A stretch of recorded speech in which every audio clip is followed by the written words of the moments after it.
If you want to double the amount of revenue you drive from your automated flows inside the Klaviyo, then stick around today because I'm going to share 5 strategies that I've personally implemented with dozens, in fact, hundreds of brands at this point at my Klaviyo Elite agency to achieve these results. And the best part about these 5 strategies is you don't have to burn the whole house down and rebuild all your flows from scratch. Most of these strategies can be done by tweaking your existing setup to start driving incremental revenue. And I'm not exaggerating when I tell you that it can double and potentially even triple the amount of revenue you're driving from your existing setup. So let's get straight into it and share the strategies with you today. Number 1 is to add an immediate upsell or cross-sell to your post-purchase bounce back email. Now, this can be something as simple as if you are selling supplements, you will go in straight away within a 1 to 2 hour time frame and offer something like a complimentary creatine product for 20% off. Why is this so effective? It's really effective because when customers are actively in the market looking for products that solve problems that they have, they're really keen to buy. And most of the time for conventional D2C brands, a repeat purchase rate can be anywhere from 10 to 25% at best. So you really have a key opportunity to go in aggressively from the very first purchase and try and upsell customers, give them an irresistible offer.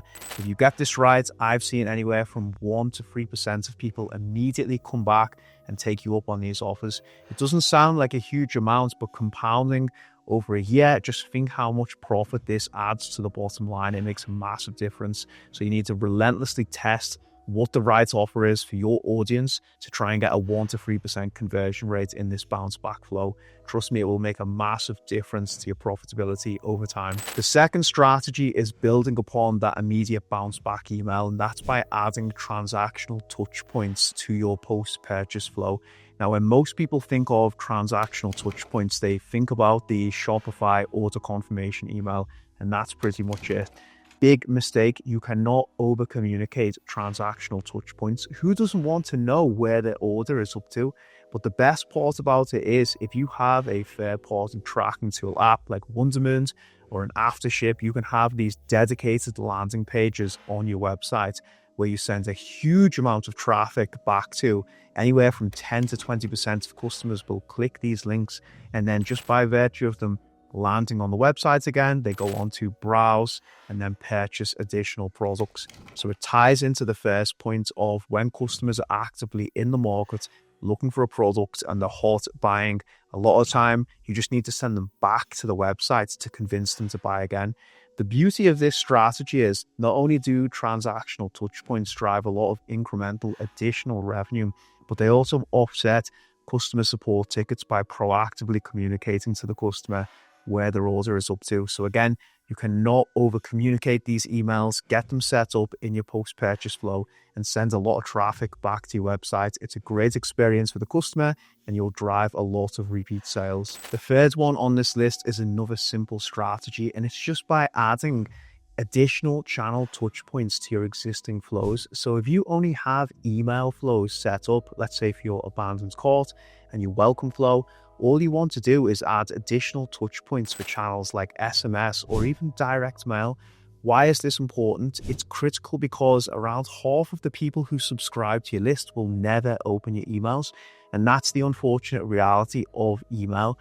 It's just that this is the natural behavior of consumers over the channel. And it's always going to be highest when you first capture them. Over time, it will gradually decline. Instead of fighting this, what you need to do is meet the consumer where they're at. And that means building consent very aggressively and proactively from day one.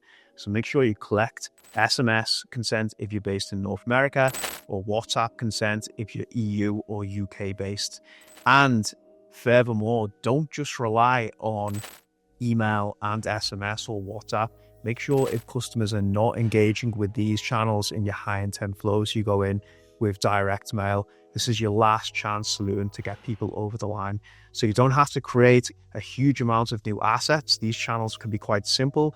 You just need to add them and layer them onto your existing flows to drive incremental revenue from what you already have set up inside your account. Number 4 is to add a server-side tracking tool like Little Data that will help you de-anonymize some of the traffic coming into your website and populating the flows, essentially pushing more recipients into the flows. Why is this so effective? By tracking more people who had the viewed product or add to cart event, you're simply pushing more recipients into the flows so that they can receive these messages. More people going into the flows, more conversions out the other end. So again, this is as close to low-hanging fruit as possible as you can get. It doesn't require you to redesign the emails or recreate a new strategy. You just need to clone these flows with the new triggers from Little Data and then start pushing recipients into the flows.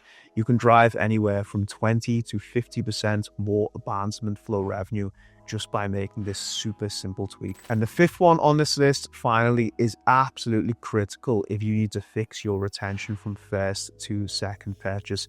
And that is adding a proactive touch point, a message from customer support asking the customer around 14 to 30 days after they receive the product how they are experiencing it. Are they happy? Are they satisfied?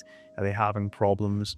Why is this so important? It is absolutely critical because you can send all the emails, all the texts, all the direct mails in the world, but ultimately if your product doesn't work and you're unaware of that gap from the customer's original expectation, and then whether they're actually happy when they received and used the product, then you're flying blind.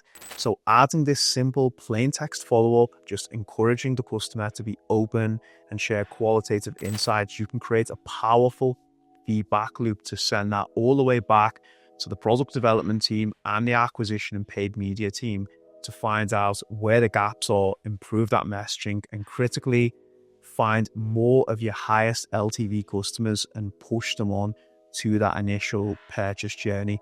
So then you're sharing the messaging around the original pain points that brought them in, and you're just populating your flows with even more high intent, great high LTV customers. So a simple qualitative touch point, 14 to 30 days after a customer purchases for the first time, can create a powerful feedback loop that completely transforms your full customer journey in every part of your business. Now, before we wrap things up, let me finish on a bonus. If you are struggling to increase your flow revenue and you're concerned maybe the quality of the audience has dropped or something is going wrong in the account and you need to add new flows, let me tell you something very simple. If you ever see a drop in performance on flows, go back and re-optimize your big four. This is your welcome flow, your abandoned cart, your browse abandonment, and your post-purchase journey. These four flows will drive at least 90% of the revenue in your account. So it's a really important factor to go back and re-optimize them, A/B test the offers rather than adding net new flows and assets, which is a resource drain on the company.